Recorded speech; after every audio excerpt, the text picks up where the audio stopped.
সুপ্রিয় দর্শক, আসসালামু আলাইকুম। সবাইকে স্বাগতম জানাচ্ছি আজকের গুরুত্বপূর্ণ সংবাদে।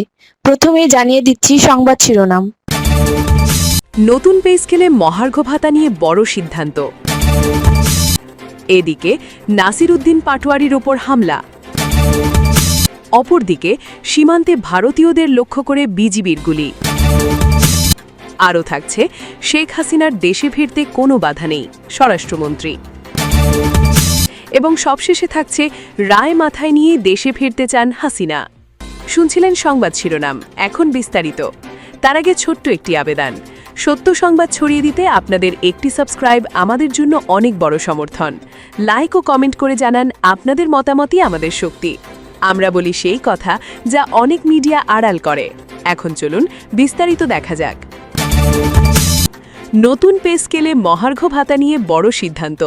সরকারি চাকরিজীবীদের জন্য দীর্ঘ প্রতীক্ষিত নবম জাতীয় পে স্কেল বাস্তবায়নে চূড়ান্ত প্রস্তুতি নিচ্ছে সরকার। আগামী ১ জুলাই থেকে নতুন বেতন কাঠামো কার্যকর করার পরিকল্পনা রয়েছে, আর এই পে স্কেলের সঙ্গে বর্তমানে দেওয়া ১০% মহার্ঘ ভাতা মূল বেতনের সঙ্গে সমন্বয় করা হতে পারে বলে সংশ্লিষ্ট সূত্রে থেকে জানা গেছে।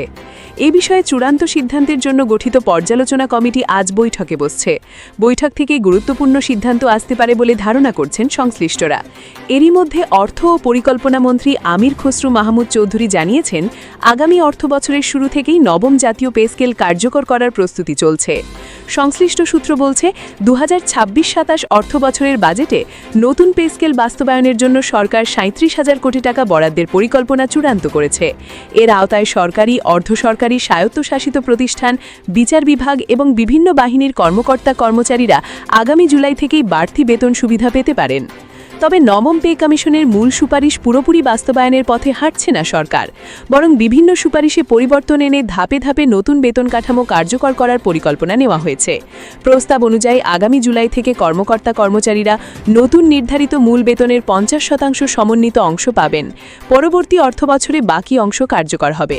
আর ২০২৮-২৯ অর্থবছরে বাড়ি ভাড়া, চিকিৎসা, যাতায়াত ও অন্যান্য ভাতা যুক্ত হতে পারে। সরকারের জন্য বড় স্বস্তি হতে পারে মহার্ঘ ভাতা সমন্বয়ে সিদ্ধান্ত। বর্তমানে দেওয়া ১০% মহার্ঘ ভাতাকে নতুন মূল বেতনের সঙ্গে যুক্ত করা হলে অতিরিক্ত ব্যয়ের চাপ অনেকটাই কমবে। সংশ্লিষ্টরা বলছেন, পূর্ণাঙ্গ সুপারিশ বাস্তবায়নে যেখানে প্রায় ৪৩,০০০ কোটি টাকার অতিরিক্ত প্রয়োজন হতো, সেখানে মহার্ঘ ভাতা সমন্বয়ের ফলে ব্যয় কমে ৩৭,০০০ কোটি টাকায় নামিয়ে আনা সম্ভব হয়েছে। সাবেক সচিব জাকির আহমেদ খানের নেতৃত্বাধীন কমিশন বিভিন্ন ভাতা ও সুযোগ সুবিধা বাড়ানোর সুপারিশ করলেও পর্যালোচনা কমিটি অনেক ক্ষেত্রেই তা সীমিত রাখার পক্ষে মত দিয়েছে। বিশেষ করে উচ্চপদস্থ অধিকারিকদের অতিরিক্ত সুযোগ সুবিধা বাড়ানোর প্রস্তাবে কাটছাঁট আনা হয়েছে বলে জানা গেছে। সর্বশেষ সংশোধিত প্রস্তাবের সর্বনিম্ন মূল বেতন ৮,২৫০ টাকা থেকে বাড়িয়ে ২০,০০০ টাকা এবং সর্বোচ্চ মূল বেতন ৭৮,০০০ টাকা থেকে বাড়িয়ে ১,৬০,০০০ টাকা করার সুপারিশ রয়েছে। পাশাপাশি বৈশাখী ভাতা ২০% থেকে বাড়িয়ে ৫০%, টিফিন ভাতা ২০০ টাকা থেকে ১,০০০ টাকা এবং প্রতিবন্ধী সন্তান থাকা কর্মচারীদের জন্য বিশেষ ভাতার প্রস্তাবও রাখা হয়েছে। দীর্ঘ ১১ বছর পর নতুন পে স্কেল বাস্তবায়নের এই উদ্যোগে প্রায় ১৪ লাখ সরকারি চাকরিজীবী ও ৯ লাখ পেনশনভোগী বড় ধরনের আর্থিক সুবিধা পেতে পারেন বলে মনে করা হচ্ছে। এদিকে নাসির উদ্দিন পাটোয়ারির ওপর হামলা। ঝিনাইদহে জাতীয় নাগরিক পার্টির মুখ্য সংগঠক নাসির উদ্দিন পাটোয়ারির ওপর হামলার ঘটনা ঘটেছে। আজ জুম্মার পর ঝিনাইদহ শহরের পুরানো ডিসি কোর্ট এলাকায় এই ঘটনা ঘটে। এই ঘটনার পর নাসির উদ্দিন পাটোয়ারি নেতাকর্মীদের নিয়ে থানায় অবস্থান করছেন। প্রত্যক্ষদর্শীরা জানান, বিভিন্ন দলের নেতাকর্মীদের এনসিপিতে যোগদান উপলক্ষে ঝিনাইদহে যান নাসির উদ্দিন পাটোয়ারি। জুম্মার নামাজের আগে ঝিনাইদহ শহরে পৌঁছান তিনি। জেলা কালেক্টরেট মসজিদে জুম্মার নামাজ আদায় করেন। নামাজ শেষে মসজিদ থেকে বের হচ্ছিলেন তিনি। এই সময় ইসলামী বিশ্ববিদ্যালয় ছাত্রদলের আহ্বায়ক শাহেদ আহমেদ তার সঙ্গে কথা বলতে যান।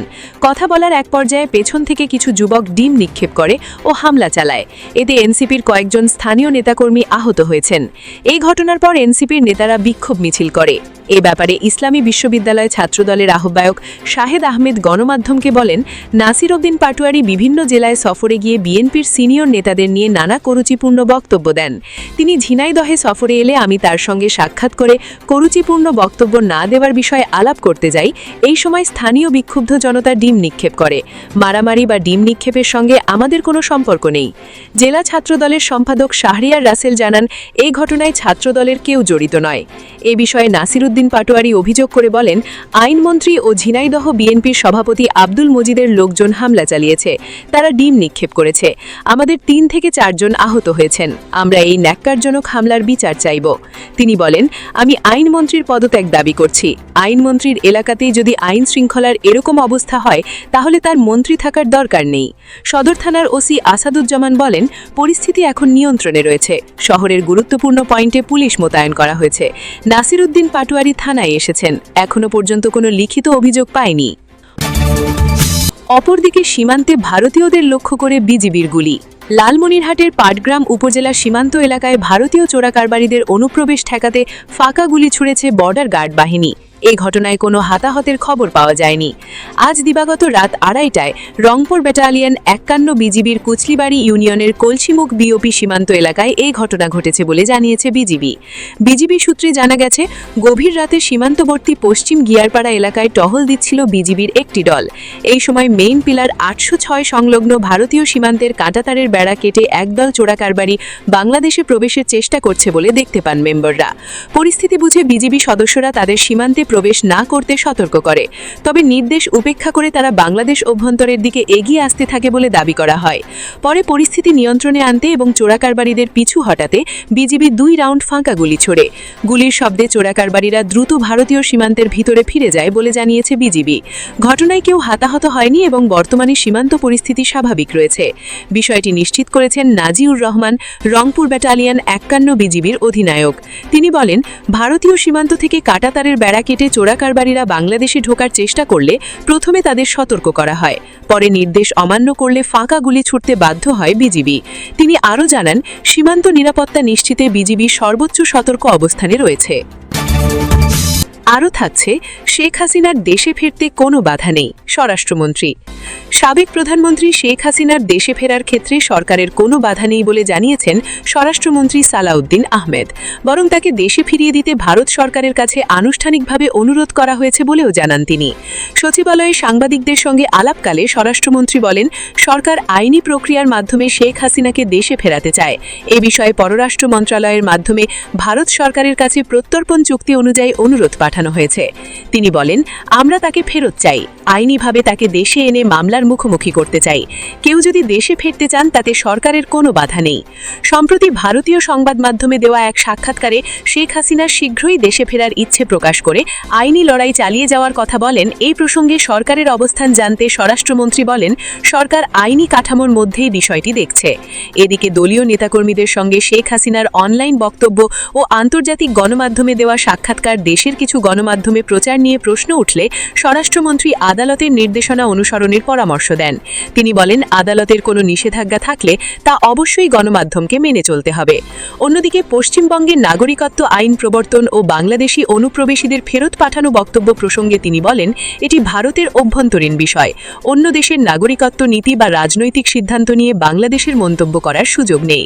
তবে সীমান্ত পরিস্থিতি নিয়ে সরকার সতর্ক রয়েছে বলে জানিয়েছেন স্বরাষ্ট্রমন্ত্রী।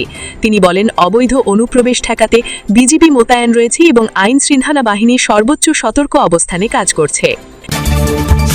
এবং সবশেষে থাকছে, রায় মাথায় নিয়ে দেশে ফিরতে চান হাসিনা। শেখ হাসিনার ভবিষ্যৎ রাজনীতি ও দেশে ফেরা নিয়ে নতুন করে আলোচনা শুরু হয়েছে। সম্প্রতি ভারতীয় একটি মাধ্যমে দেওয়া এক সাক্ষাৎকারে তার শীঘ্রই দেশে ফেরার ইচ্ছে রাজনৈতিক অঙ্গনে নানা প্রশ্ন তৈরি করেছে। 24-এর গণ অভ্যুত্থানের পর ক্ষমতা ছাড়ার পর থেকেই তিনি দেশের বাইরে অবস্থান করছেন। এর মধ্যেই তার বিরুদ্ধে চলমান একাধিক মামলার রায় ও বিচার প্রক্রিয়া পরিস্থিতিকে আরও জটিল করেছে। আন্তর্জাতিক অপরাধ ট্রাইব্যুনালে মানবতাবিরোধী অপরাধের মামলায় তার বিরুদ্ধে মৃত্যুদণ্ডের রায় হয়েছে বলে বিভিন্ন সূত্রে জানা যাচ্ছে। পাশাপাশি দুর্নীতিসহ আরও কয়েকটি মামলা বিচারাধীন রয়েছে। এই অবস্থায় আওয়ামী লীগের রাজনৈতিক ভবিষ্যৎ এবং শেখ হাসিনার দেশে ফেরার বাস্তবতা নিয়ে নানা মত দেখা যাচ্ছে। দলটির কার্যক্রম এখন নির্বাহী আদেশে স্থগিত এবং নিবন্ধনও সাময়িকভাবে স্থগিত রাখা হয়েছে। আওয়ামী লীগের যুগ্ম সহসম্পাদক আ.ফ.ম. বাহাউদ্দিন নাসিম দাবি করেন, বর্তমান বিচার প্রক্রিয়ার রাজনৈতিক উদ্দেশ্য প্রণোদিত। তার ভাষায়, শেখ হাসিনা আইনের শাসন ও গণতান্ত্রিক পরিবেশ থাকলে দেশে ফিরতে আগ্রহী। অন্যদিকে রাজনৈতিক বিশ্লেষকদের মতে আওয়ামী লীগের রাজনৈতিক ভবিষ্যৎ পুরোপুরি শেষ হয়ে গেছে বলা যাচ্ছে না। তাদের যুক্তি, দলটি নির্বাচনের মাধ্যমে ক্ষমতা হারায়নি, বরং প্রশাসনিক সিদ্ধান্তে কার্যক্রম সীমিত করা হয়েছে। বিশ্লেষক মহিউদ্দিন আহমেদ বলেন, অতীতে কিছু দল নির্বাহী সিদ্ধান্তে নিষিদ্ধ হওয়ার পরও রাজনীতিতে ফিরে এসেছে। সেই দৃষ্টান্ত সামনে রেখে আওয়ামী লীগের সম্ভাবনাও পুরোপুরি বন্ধ নয়। তবে শেখ হাসিনার দেশে ফেরা সহজ হবে না বলে মনে করছেন অনেকেই। আইনি প্রক্রিয়া অনুযায়ী দণ্ডপ্রাপ্ত ব্যক্তিকে দেশে ফিরে আত্মসমর্পণ করতে হয়, এরপরই আপিলের সুযোগ তৈরি হয়। বিএনপির পক্ষ থেকে বলা হচ্ছে তাকে অবশ্যই বিচার প্রক্রিয়ার মুখোমুখি হতে হবে। একই অবস্থানে রয়েছে জামায়াতে ইসলামী সহ আরও কয়েকটি রাজনৈতিক দল। সরকারি পর্যায় থেকেও বলা হয়েছে শেখ হাসিনাকে দেশে ফিরিয়ে এনে আইনের আওতায় আনার বিষয়ে কূটনৈতিক ও আইনি উদ্যোগ অব্যাহত রয়েছে। সব মিলিয়ে তার দেশে ফেরা এখন আর শুধু রাজনৈতিক ইস্যু নয়, বরং আইনি ও আন্তর্জাতিক সম্পর্কেরও একটি গুরুত্বপূর্ণ প্রশ্নে পরিণত হয়েছে।